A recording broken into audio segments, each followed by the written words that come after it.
মাসুদের বিরুদ্ধে এতগুলা অভিযোগ থাকার পরও তার বিরুদ্ধে কোনো অ্যাকশন নেওয়া যাচ্ছে না। সে কতটা ক্ষমতাবান আসলে। 24 তারিখ আমরা বারবার অভিযোগ করতে চাইলেও শাহবাগ থানা থেকে আমাদের বলা হয়েছে যে আমাদের মৌখিক অভিযোগ তারা নিবে না, কিন্তু মৌখিক অভিযোগ নেয়ার নিয়ম আছে।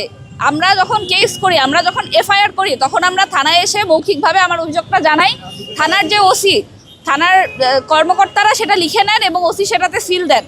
24 তারিখ আমাদের অভিযোগটা নেওয়া হয়নি, এই জন্য আমরা আবার এখানে এসেছি। দ্বিতীয় কথা, 24 তারিখ যখন আমাদের তাদের সাথে কথা হয়, তারা বলেন যে তারাও তদন্ত কমিটি গঠন করেছেন এবং সেই তদন্ত কমিটি তদন্ত করছে, 4 জন পুলিশ অফিসারের বিরুদ্ধে অভিযোগ আছে। এবং আমরা তখন বলে যাই, কমিটির নিরপেক্ষতার স্বার্থে অবশ্যই এডিসি মাসুদকে অপসারণ করে তারপর তদন্ত আগাইতে হবে। 24 ঘন্টা পার হয়ে গেলেও দেখা গেছে যে এডিসি মাসুদকে অপসারণ করা হয় নাই। কাজেই এই জন্য আমরা আবার আজকে শাহবাগ থানার সামনে বিক্ষোভ মিছিল নিয়ে এসেছি। কেন আসলে মাসুদকে অপসারণ করা হয় নাই? তিনি সরাসরি এখানে দায়িত্বরত কর্মকর্তা ছিলেন, তার নির্দেশে হামলার ঘটনাটা ঘটেছে।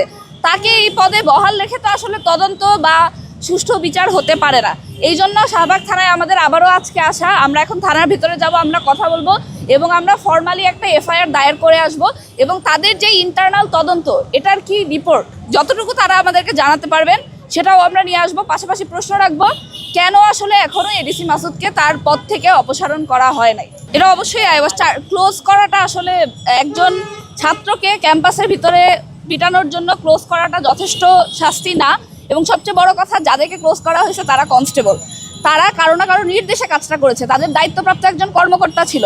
সরাসরি সে যদি প্রত্যক্ষভাবে নির্দেশ নাও দিয়ে থাকে, সে কেন তার কনস্টেবলদেরকে কন্ট্রোল করতে পারলো না? এই দায়েও তাকে অপসারণ করা প্রয়োজন।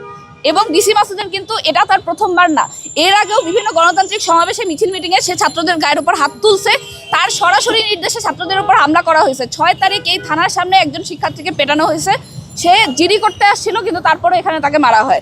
অর্থাৎ মাসুদের বিরুদ্ধে এতগুলা অভিযোগ থাকার পরও তার বিরুদ্ধে কোনো অ্যাকশন নেওয়া যাচ্ছে না। সে কতটা ক্ষমতাবান আসলে, এই প্রশ্নটা করতে এবং কেন তার বিরুদ্ধে অ্যাকশন নেওয়া হচ্ছে না এটা জানার জন্য মূলত আমাদের আজকে এখানে আসা।